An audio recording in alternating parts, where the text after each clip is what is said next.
All right, guys, so we're going to start our next project, which is going to be a CSS timeline. And some of you guys may have seen something like this before. It's just a timeline that has different years. It could be any type of data. This happens to be just web development knowledge. And when I actually learned this stuff, so you can see it starts in 2007 with HTML and CSS. Then we go to JavaScript and jQuery, PHP and WordPress. And notice that we have these coming in from the sides. Just animating in, sliding in. Now we're going to have to add a little bit of JavaScript at the end if we want to have that type of effect, because only in JavaScript can we tell where we are in the viewport and stuff like that. You can't do that with just pure CSS. Also, when the page loads, they'll come in from the side. But as far as the whole layout here, we're going to do that first, and we're just going to use HTML and CSS for that. All right, so we'll try to do the JavaScript at the very end. So I have a empty folder called knowledge resume, and we're just going to need two files for now. So let's create index.html and let's create style.css. I'm just going to put the CSS right in the root. And let's close up the sidebar and go into our HTML and generate our boilerplate. And for the title, we'll just say knowledge timeline. And let's link our style sheet, so style.css. And we're also going to be using Font Awesome, so let's grab that real quick. So fontawesome.com, we'll click the Start Using Free, and then grab the link here, paste that right in. All right, and then down in the body, we're going to have a header, and we'll give this an ID of just main-header. And we're going to have in here a container class, and then let's put an h1, and we're going to have the brain icon. So I with a class of FAS for Font Awesome, and then FA-brain. That'll give us that icon, and then we just want to put the text knowledge resume. And you can change up this if you want. If you want to use different data and make it something completely different, that's absolutely fine. So let's put in an H3 underneath, and we just want to put the user's name, but I want to put an icon as well. So FAS FA-user, and then next to that icon, I'll put my name, but feel free to put your own. And if we save this and open it up, we're going to see this. Okay, so now under the header, we just want a section, and we're going to give this an ID of timeline. And like I said, all this is going to be is an unordered list. So we're going to do a UL, and then each LI is just going to have a div, and then it's going to have an H3 with the year and the technology. I also want to put a chevron icon, so we're going to do FAS FA-chevron-right, and then we'll put a year. So I'll say 2007, and I'll say HTML and CSS. And then underneath that, I'll do a paragraph with, let's say, 20 words. Okay, so I'll save that, and it should look like this. Now, what's cool about this project is the HTML is very simple. It's just list items exactly like this. There's nothing's different. They're all the exact same. They just have different titles. So in that case, I'm going to just paste the rest in because I don't want to just type out the same thing over and over just with different titles. So let me just go right under this LI and paste these in and save. And basically, if you want to pause the video, if you want to do exactly what I'm doing as far as the text and the content, just change the titles. It's the same as the first one we did. They're just different titles, different years. Now, I am going to add just some core styling in this video. So we are going to use some variables. So I'm going to have a root scope, and I want a primary color. And we're going to set that to a blue. They're both going to be shades of blue. So let's do 425, and we want B84. Okay, so that's going to be our primary, and then our secondary color is going to be hexadecimal, and it's going to be 5B7BB4. So that'll be our secondary color, and then I'm just going to also set a max width, and we'll set that to 1100 pixels. Okay, so that's all I'm going to do for variables. And again, if you guys find something that you think you should be put in a variable for easy access or whatever, feel free to do so. And then I'm just going to add a reset. So let's do margin 0, padding 0, and box sizing, border box. And then for the body, let's do a font. Let's put everything in just the font tag. So I'm going to do a normal font weight. Let's do 1 rem. Let's do 1.5 line height, and let's do Arial font sans serif. Okay, so just a shortcut for the font. And then the background for the body is going to be the primary color. So let's grab that. Okay, and then the color is going to be white. And I'm going to add an overflow. I don't know if I showed you guys this. So I've done overflow hidden, which means that there's not going to be any scroll bars. Also, it's going to include all the content. It's not going to like stop above the content or whatever. But we can also do overflow -x and -y, and it just pertains to that access. So I don't want to have any type of scroll bars that go horizontal. So I'm going to set this to hidden. All right, and then I'm just going to add padding bottom of 50 pixels just to have a little bit of room on the bottom. So we'll save that, and it's going to look like this. So let's take care of the header real quick. We have an ID of main header, and that background is going to be the secondary color.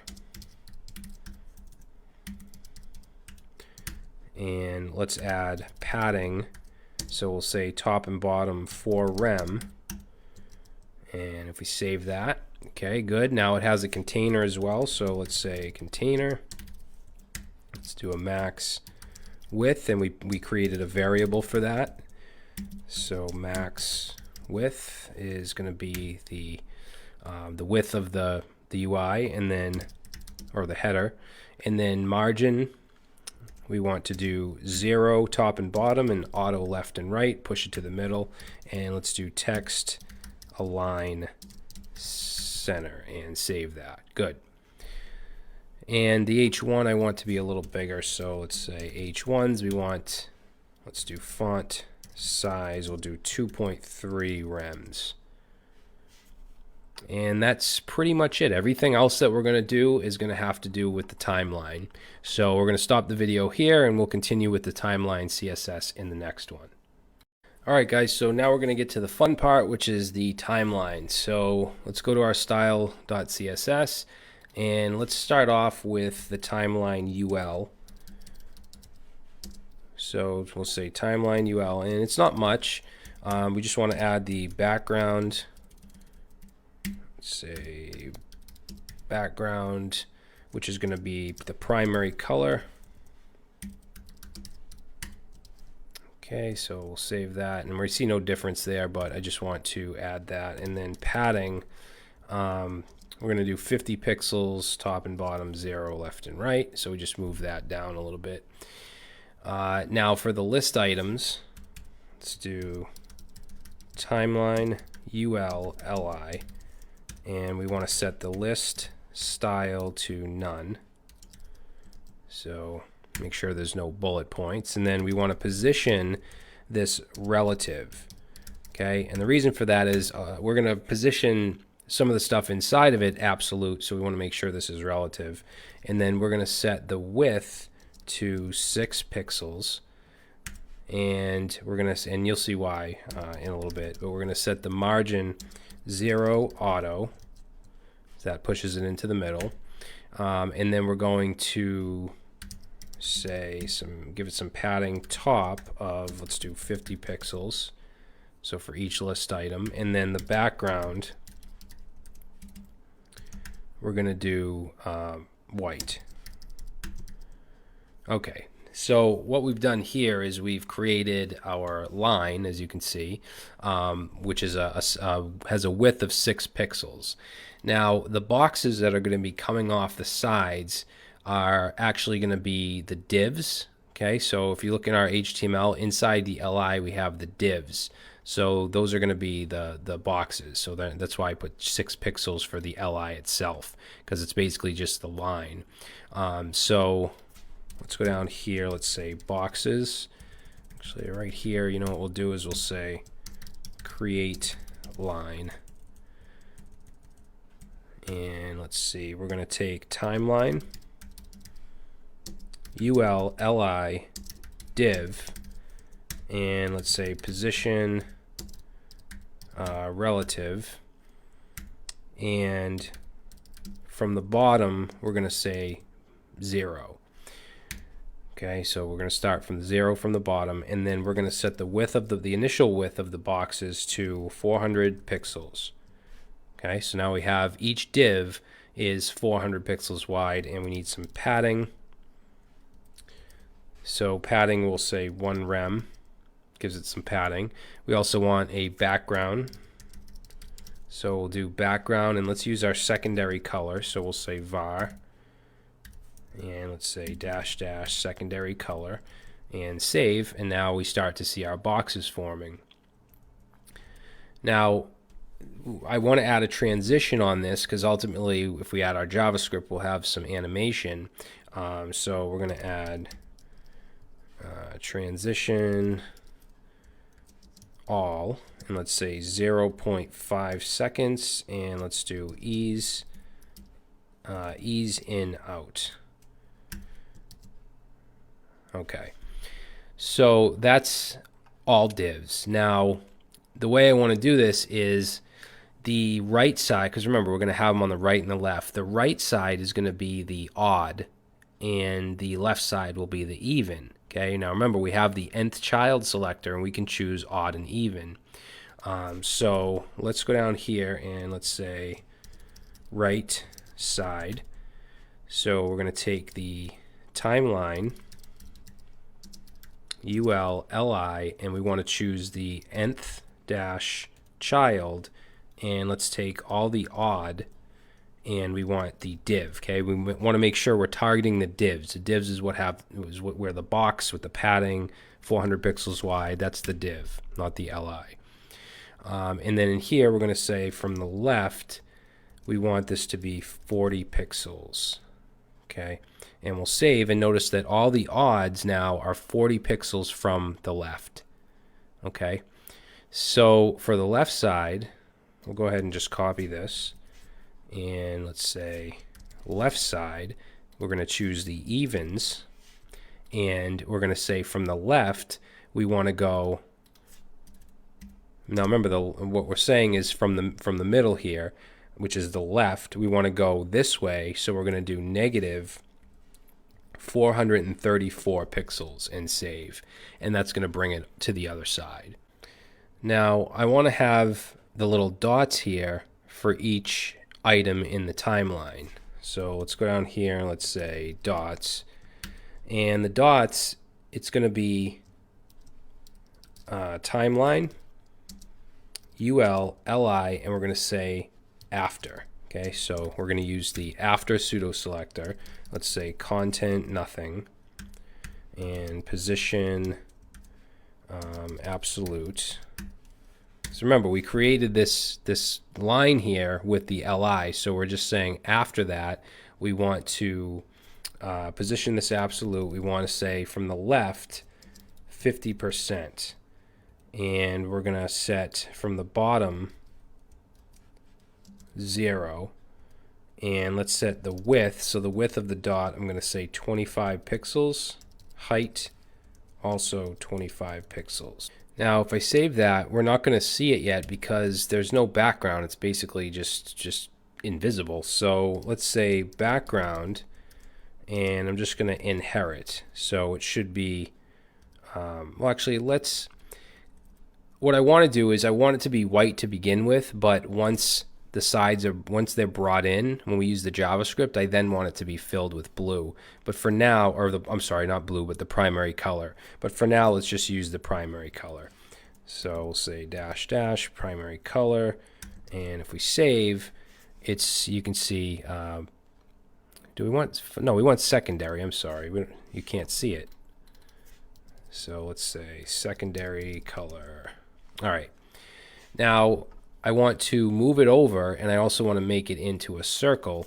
So to move it over, I'm going to add a transform, because remember, we can do transform translate to move it. So let's say translate, and we want to translate on the x-axis.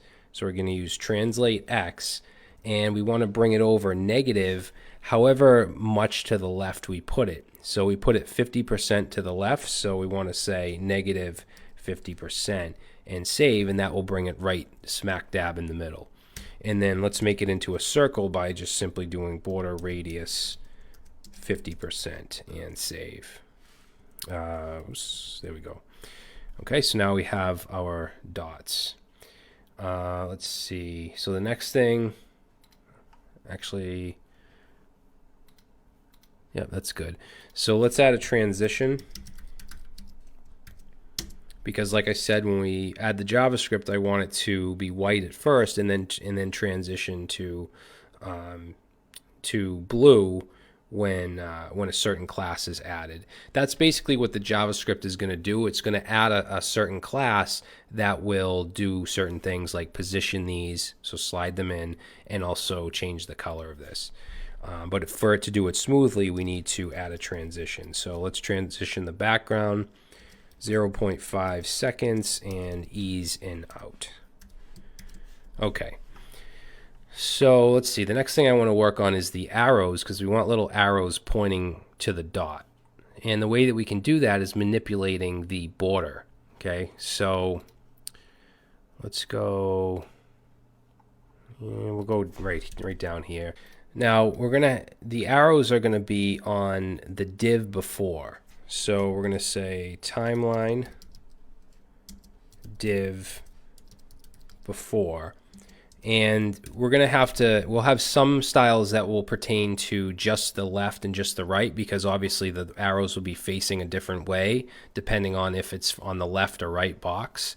But we're gonna add some similar styles to all of the arrows. So let's say content, just blank quotes, and then we want to position absolute.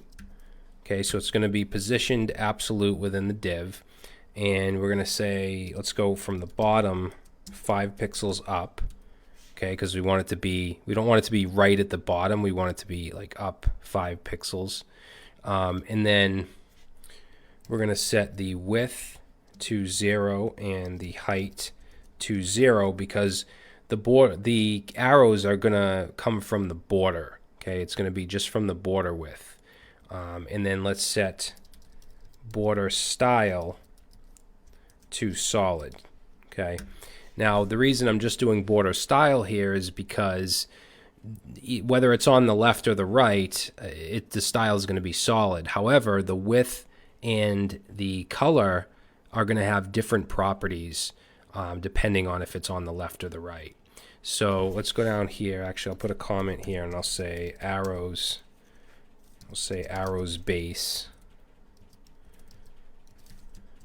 And let's go down here and let's say right arrows, or right side arrows. And notice if I save, we have these little dots, or these little squares on each side. That's what we created with this whole style right here. If I get rid of that and save, those squares disappear. So we've created that. Now what I want to do is grab this, the odd div, because that's the right side, and we'll paste that in. And remember, the before selector is how we're creating these arrows, so we want to do colon before. And let's move it over, so we'll say from the left negative 15 pixels. If I save that, you'll see that now this has moved over. And the way that we can get this to basically shaped like a point using CSS is with the border width and border color in certain spots. So border width, we can do top right, bottom left. So we're going to do 8 pixels top, 16 pixels right, 8 pixels bottom, and 0 left. So top right, bottom left. And if I save that, you'll see that it just gets bigger, really. Now we only want to color certain parts of it we want to make transparent, and certain parts we want to color. So let's do border dash color, and we're going to say transparent for the first value. Second is going to be the secondary color. So var secondary color, and then the next two will be transparent. All right, now if I save that, it turns into an arrow, okay, or it's shaped like an arrow. And this is done with just the border. It's a solid border. We give it widths on each side and set it to transparent except one side, and we get this point effect. And if we move this, if we add to, like, let's say bottom 25, we can move the arrow up if we want, but we want it right on par with the circle, so 5 pixels is good. It's basically right in the middle there.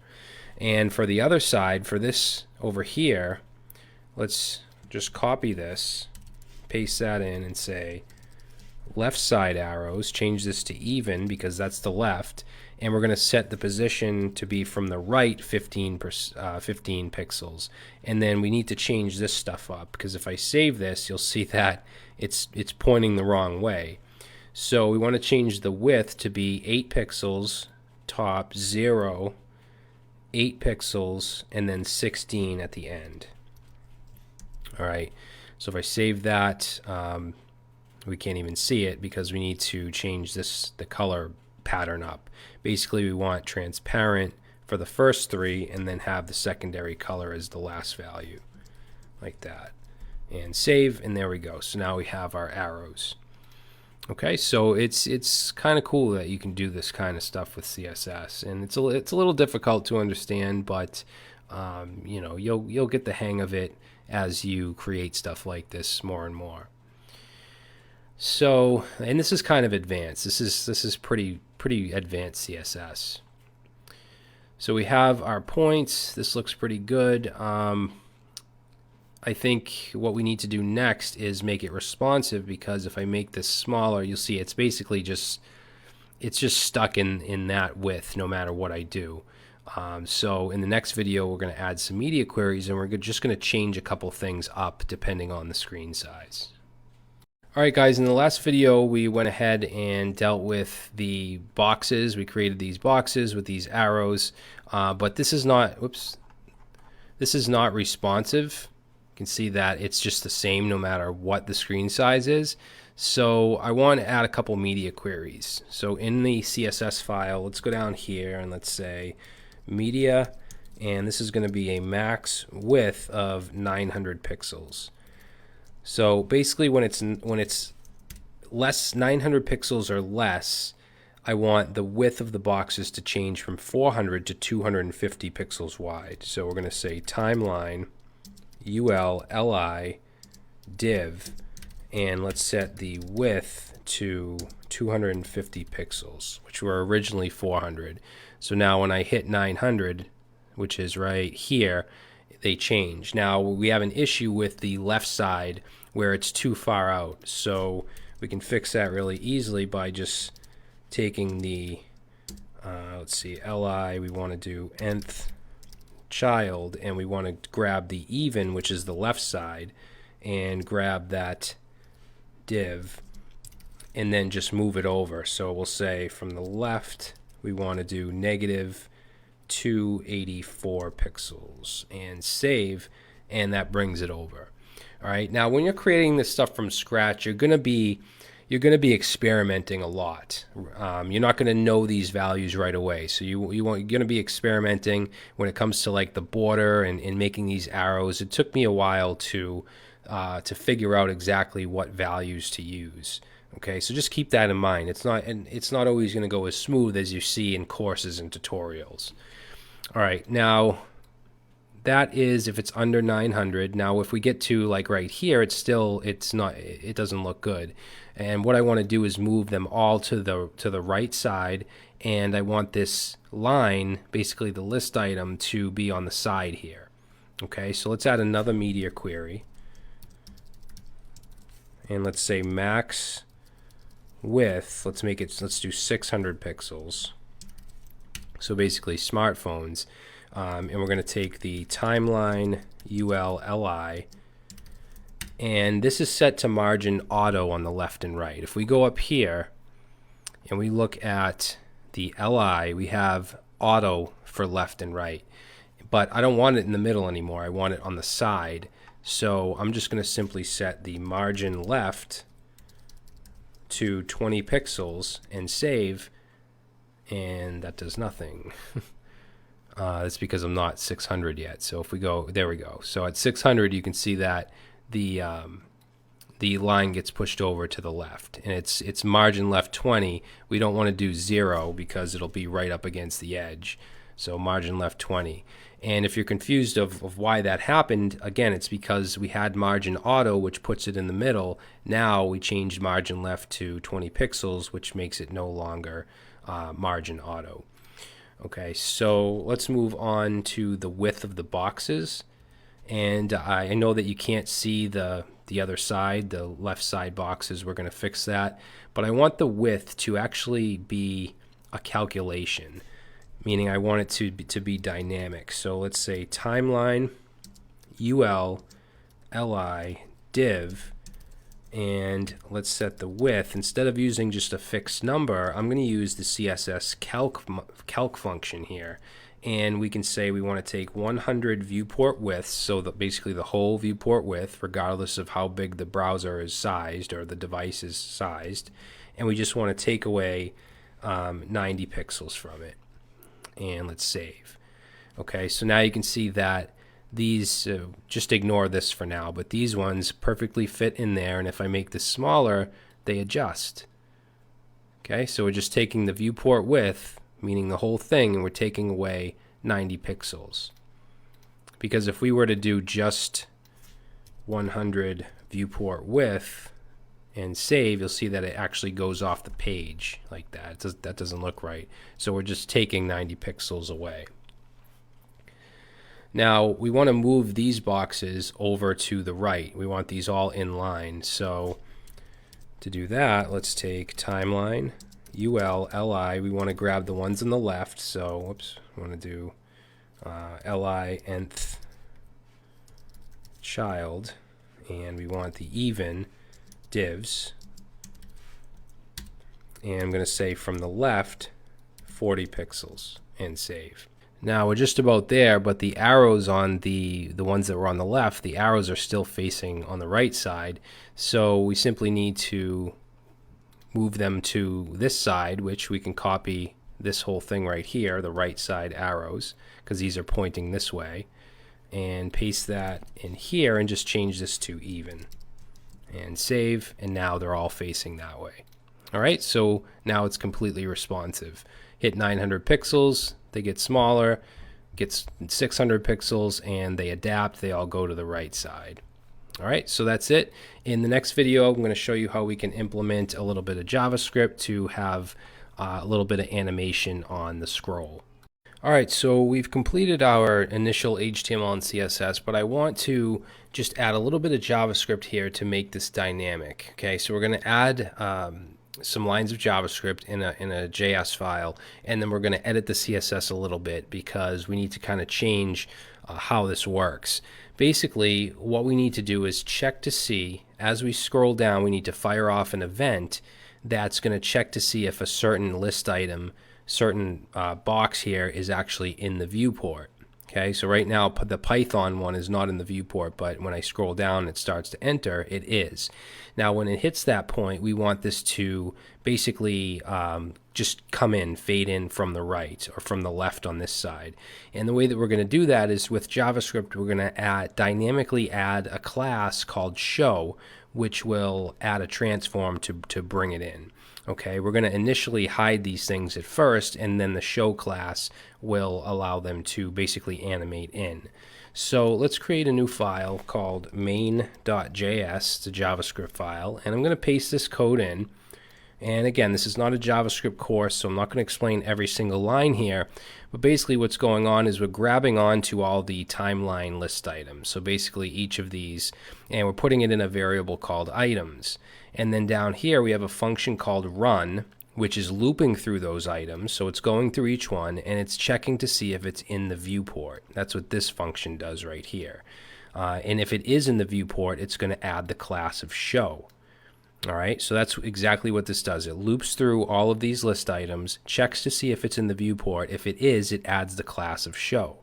Now down here, we're just firing it off. We're firing off this run when the page loads. Okay, so when the page loads, if anything is in the viewport, it's going to just slide in. Also on resize, so if we resize the browser, it'll run. And then if we scroll, it'll also run. So every time something enters the viewport, it should add the class of show. Now that's all JavaScript is doing, is adding this class of show. We have to handle the rest of it in the CSS. So you can see how they work together. So let's save this file and let's go to index.html and make sure we include it. And JavaScript files, for 99% of the time, you want to include them at the bottom of the page, right above the body. So we're going to put a script tag and we're going to add a source attribute pointing to main.js, and we'll save. Okay, now nothing is going to happen yet because all we've done is included the JavaScript, but I can show you if we open up our Chrome tools here. Let's actually just make this bigger. Now I want to show you what the JavaScript file is actually doing. So I'm going to go to Elements, and if we look at our UL, notice that these LIs all have a class of show. Okay, so even though this fourth one here is in the viewport, it has to be fully in the viewport. So if I scroll down a little bit, as soon as it's fully in the viewport, notice that the class of show got added. If I keep scrolling, as soon as the next one is fully in the viewport, just watch over here on the right, keep scrolling, there's that one. So it's just adding that class of show to the document object model. So it's adding that class to the LI. And that's exactly what we want the JavaScript to do. Now we have to handle the rest in CSS. So let's jump over to style.css, and I'm going to add a couple things in a few places. So I mean, by default, we don't want this stuff to show unless the class of show is added to it, right? So let's go to the div. Okay, so this box is the UL-li div, and we want to add on here a visibility of hidden. And then we want to also add an opacity value of 0. Now, when I save this and we go back, everything disappears, which is what we want, because we're going to make it so they only show if the class of show is on them, which they are right now, but we haven't added the rest of the CSS that we need. So right here, for the right side and the left side, we actually want to have these pushed over a little bit. So actually, I'm going to comment what we just did out, these two lines, for a second, because I do want these to show. I'm going to just close this up so we can see both at the same time. So we'll go like right here. All right, now for the left and right, we want these to come in. You know, this will come in this way, this will come in this way. So I'm going to add an initial transform value of translate, and we want to say we want to do 200 pixels on the x-axis. Okay, I guess we could do translate x, but we'll just do it this way. So translate on the x-axis 200 pixels. Now if I save this, over here you can see that this is now pushed over 200 pixels. And we want to go to the left side, and I'm going to paste this in, same thing, except we're going to do negative 200 pixels because we want it to be pulled over that way. Now, once the show class hits, we want these to come in. So basically, we want them to go to transform translate 0 to bring them back. So let's add the show class. We'll go, I guess we'll go at the bottom here, and we'll say show boxes. We want to grab the timeline, UL, LI with the class of show, and then the div. Okay, remember the div is what is the box really. So we want to set transform to none. Okay, because we set the transform to be offset on each side initially, but as soon as they're shown, we want them to come into transform none, which would just be, set them to their natural spot. So if I save this and I reload, you can see that the ones that have the class of show are coming in. Now, we want to make these disappear, so let's go back up to the visibility and opacity, and let's uncomment that. Okay, so now if we save that, everything should disappear. But if we go back down to the show, we want to set the visibility to visible. We also want to set the opacity to 1, which is just solid, opaque. All right, so let's save this. And now remember that when the page loads, the first 3 already have the class of show because they're in the viewport. And then I'm going to scroll down a little bit. And as soon as the Ruby on Rails one gets in the viewport, it slides in. Next one slides in, next one slides in. So all that's going on with the JavaScript is it's adding the class of show, and then in the CSS we're saying, initially make everything disappear, but as soon as that show is added to the DOM here, to the list item, we want that div to transform none, meaning come back to its original spot, and also display with the visibility visible and opacity 1. Now the last thing I want to do is I want these dots here to be white by default, and then as soon as the show class comes in, then it will be blue. So let's go up to where we created the dot, which is right here. We used li after, and we created the 25 pixel height and width, border radius 50%, and we have the background set to the secondary color. So what I'm going to do is I'm going to copy this background secondary color and then change this one to just inherit. Okay, so if I save that, now they're going to be white. But down here, let's go right under where we put the li.show div, and we're going to do timeline ul li.show, and remember the after, that's where the dot is. So we're going to do after, and then we'll paste in the background secondary color. So this dot is going to get the background of the secondary color when the show class is added. So let's save, and now you can see that the first 3 are blue. This one down here is white, but as soon as it comes in, it turns blue. Alright, so that's going to be it, guys. Hopefully you enjoyed this little project here and learned quite a bit about CSS and transitions and how to integrate it with JavaScript. And don't worry if you don't understand every line of the JavaScript. Basically, though, it's just looking to see if an element, if a list item is in the viewport. If it is, it's adding a class of show. That's all this script is doing. Alright, so that's it. Thanks for watching, and I'll see you in the next video.